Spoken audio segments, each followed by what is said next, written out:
Hello विद्यार्थी मित्रांनो, तर आज आपण नीट 2019मध्ये आलेले क्वेश्चन पाहणार आहोत. त्याच्यामध्ये आपल्याला कार्बोकॅटायन स्टॅबिलिटी विषय विचारलेला आहे.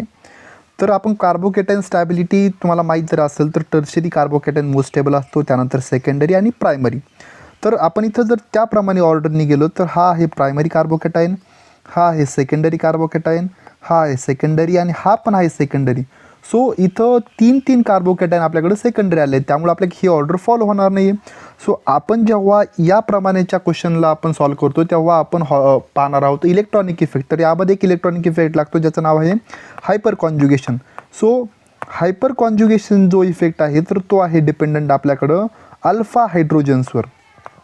जेवढे अल्फा हायड्रोजन्स असतील तर त्याप्रमाणे हायपर कॉन्ज्युगेशन राहते. तर आपण इथं प्रत्येकामध्ये अल्फा हायड्रोजन मोजून घेऊ. हा फर्स्ट ऑप्शन तर ॲटोमॅटिक कॅन्सल झाला प्रायमरीमुळं. तर सेकंडरी ऑप्शनमध्ये आपण जर पाहायला गेलो तर आपल्याला इथं पाहायला भेटते 3 अल्फा हायड्रोजन. थर्ड ऑप्शनमध्ये इथं 4 अल्फा हायड्रोजन्स आहेत आणि पाचव्या ऑप्शनमध्ये आपल्याला इथं 5 अल्फा हायड्रोजन्स. मग सरळ ज्यामध्ये जास्त अल्फा हायड्रोजन त्याची स्टॅबिलिटी ॲटोमॅटिकली जास्त. थँक्यू.